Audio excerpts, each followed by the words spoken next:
Com Hamlet sabe que o cão ama o seu vómito e que do leão morto sai o mel, isto é, ele conhece o texto, as escrituras, e no entanto louva a vida esvaziada mais do que a morte viçosa.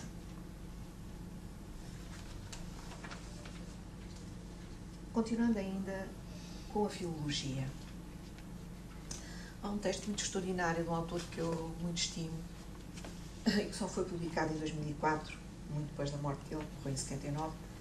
O autor chama-se Giorgio Colli e é bastante conhecido por ser o co-editor da edição crítica das obras de Nietzsche, por ser um eminente estudioso da cultura grega e menos conhecido por ser um pensador original, com uma têmpera única. E os seus discípulos, em particular este homem maravilhoso que morreu há uns anos, Sandro Barbera, depois desta edição, e também o Giuliano Campioni, foram editores. O editor desta obra foi só o Sandro Barbera, mas da coleção era também o Giuliano Campioni, que está vivo ainda, e o Franco Volpi, que infelizmente também morreu. E publicaram uma série de textos de um jovem Colli. Colli é um gênio único, tinha acabado de fazer o liceu e já tinha lido as obras de Platão todas em grego. E o livrinho chama-se Helenismo e oltre, quer dizer, helenismo, e além disso, ou para além disso, outras coisas, Einleitung, introdução. E o primeiro texto deste Helenismo e oltre, depois da introdução, da nota editorial, chama-se O Filólogo. É um texto muito invulgar. É tão invulgar, tão estranha a nossa compreensão do que seja filologia, do que seja o filólogo. Esta apresentação, como aquela que Goethe faz do que é um fisiólogo. Para Goethe, um fisiólogo é um investigador de uma ciência que ainda está por descobrir, que conseguirá estudar ao mesmo tempo aquilo que é vivo e aquilo que morreu. E a filologia, para Giorgio Colli, é uma atividade de filologia, quer dizer, o amor da palavra, o amor do discurso, não podia ser o amor das palavras, podem pôr no plural se quiserem, o amor daquilo que sai pela nossa boca e daquilo que se escreve com os nossos dedos.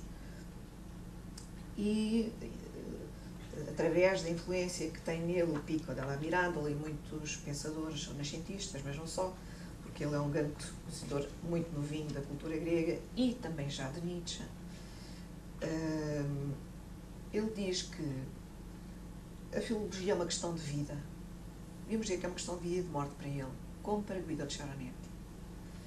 E é uma questão de vida para quem faz a pergunta: o que é a minha vida? O que é a vida? E o que é a minha vida? E para quem faz essas perguntas, já só o simples facto de as fazer transporta qualquer coisa para a vida que ainda não estava lá. E todas as tentativas de responder a essas perguntas agarram nesse transporte que a primeira pergunta fez e carregam com ele e transformam-no e desenrolam. A filologia é para ele a maneira mais elevada de responder à pergunta: o que é a vida, o que é a minha vida? E porquê? Porque para ele a resposta a estas perguntas, o que é a vida, o que é a minha vida, só pode ser feita se eu me encontro com outros seres humanos. E com outros seres humanos através das suas palavras, do fogo das suas palavras, os gestos, os seus silêncios, ou as palavras que eles deixaram escritas. Claro que a filologia se precisou como uma ciência da escrita e não como uma ciência da oralidade, mas o Giorgio Colli quer alargar a compreensão da filologia a toda a relação profunda que um ser humano tenha com outro ser humano. Isto é, não é possível responder às perguntas: o que é a vida, o que é a minha vida, se eu não passo por essa relação com o outrem, através do seu fogo, dos seus gestos, dos seus movimentos e da sua escrita, percebendo na sua escrita, ou tentando perceber na sua escrita, o seu fogo e os seus gestos, isto é, a sua intimidade unida à própria palavra, coisa que nem sempre nós conseguimos. E é por isso que as questões de filologia não têm fim, não conhecem termo. Porque Guido de Charonetti, realmente, depois de 2001, que ele saiba, não voltou a publicar nenhuma tradução. mas é difícil dizer acabou-se a leitura do Kohelet. Eu dei por acabada. Porque a intimidade com este texto não conheceu o termo. E é a relação de intimidade. Como é que se cria a relação de intimidade? A relação de intimidade cria-se com a atenção, com a dedicação. A atenção e a dedicação para aquele que está diante de mim. A saber, num caso particular, o texto do Kohelet. Quer seja o de Sharon Eddy, quer seja o Harold Campos, quer seja o Martin Buber, eles estão nessa situação. Ou outros tradutores, o Mechonik, também tem uma belíssima tradução, que eu conheço umas passagens, não conheço toda, e outros. A tradução do King James, do Rei James da Inglaterra, também lá está, a tradução do Kohelet, claro, do Eclesiastes, a tradução da Vulgata, etc. Todos eles tiveram a ver com, ou tiveram a ver-se com um texto escrito há muitos séculos, de difícil digestão. Há passagens que causam irritação, outras causam náusea, recusa, desentendimento imediato, recusa muito violenta, pode obrigar a fechar o livro, pode obrigar a decidir-se a não ler mais durante algum tempo. Portanto, é um texto em relação ao qual a empatia é um exercício impossível. O que é bom, neste caso, porque a empatia é sempre um dos maiores obstáculos à intimidade. Descobriu Benjamin, mas desconfio que outros já o tivessem descoberto, mas Benjamin falou muito disso. A empatia, como um sentimento de familiaridade imediata, pode levar-nos para a preguiça, também imediatamente, isto é, para a suspensão de qualquer análise do texto. Nós suspendemos a análise do texto porque percebemos logo tudo com uma grande simplicidade. A empatia tem que ser massacrada, tem que ser macerada, provavelmente pode reaparecer, mas já transformada em intimidade. E ela só pode reaparecer transformada em intimidade se houve atenção, se houve dedicação, se houve estudo. Um exemplo que Giorgio Colli dá de uma relação filológica é extraordinário. Por exemplo, nós estamos diante de uma criança e percebemos que ela vai começar a chorar. Isto é uma relação filológica para ele. Isto é, antecipamos um movimento íntimo da criança que não está dado por nenhuma lágrima, mas provavelmente está dado por uma leve palidez, por uma leve contração da boca, ou os olhos que se movem, ou os olhos que se fixam, depende, ou um estremecimento que se sente no corpo, que também pode ser muito leve. E ninguém está a dar por nada, mas alguém está à espera daquelas lágrimas, seguramente para consolar. Essa visão, esse exemplo do Giorgio Colli é o exemplo mais íntimo que eu conheço de tal intimidade, de tal condição, que é uma condição, um resultado que nunca resultou, isto é, que nunca, não está acabado. Não é uma solução, é um resultado passageiro, provisório, mas não é enganador. Por isso é que Giorgio Colli não tem nenhuma fé na existência da história da filosofia. Também Benjamin não tem. Não há história da filosofia.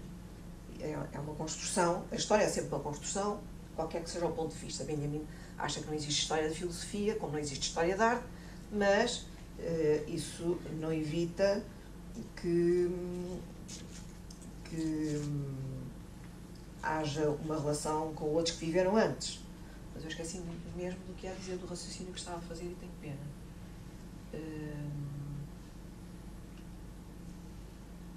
Não acreditar que existe história da filosofia significa que se está convicto de que cada pensador que existiu e a que nós temos minimamente acesso, às vezes por citações indiretíssimas, como é o caso de Heraclito, foi um homem vivo. Não é uma amálgama de extratos à nossa disposição. portanto, há uma série de condições muito difíceis de preencher e jamais preenchíveis, de dieta em relação a uma pressa própria desse sentimento de empatia, uma precipitação da empatia, e também dieta em relação aos efeitos da construção. Eu ia dizer é que já sei o que era, para Benjamin a história é sempre uma construção. Mas a consciência de que ela é uma construção já evita muito mal entendido. E por outro lado, que género de construção é essa? Se for uma construção baseada no modelo da causalidade, estamos feitos. Com todos os fatores e condicionantes que podem levar a nós compreendermos o contexto de onde surgiu aquele autor, os pensadores que ele conheceu, outras pessoas que ele conheceu, as atividades que realizou, etc, etc. As datas em que viveu aqui, que viajou por ali, que morreu, etc. Nada disso é para deitar fora, mas isso só servirá se for posto ao serviço desse encontro com a intimidade daquele que um dia viveu. Portanto, para Giorgio Colli, quando ele fala de Heraclito, e ele estudou muito profundamente Heraclito, é essa intimidade que ele quer exercitar na medida do possível.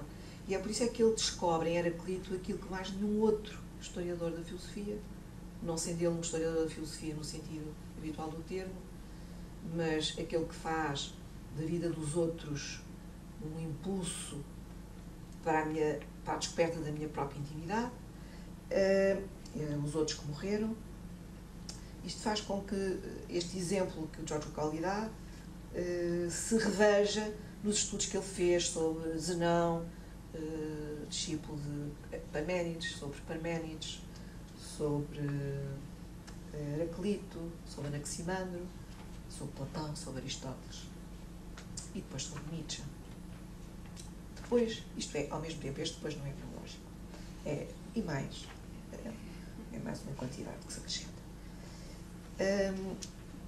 Também queria falar de uma carta que Friedrich Schlegel escreve a Schleiermacher no início de outubro de 1799. Devo a tradução desta carta a Bruno Duarte, não só a tradução, como a identificação da data, pois eu li esta carta, excertos dela, na introdução de uma outra carta, que não é tão importante para mim como esta, para o caso, que serve como apêndice de uma obra extraordinária que ele foi publicando carta a carta em revistas, e depois publicou em livro, e se chama Deutsche Menschen, traduzida à letra é Homens e Mulheres Alemães, ou Mulheres e Homens Alemães, como quiserem.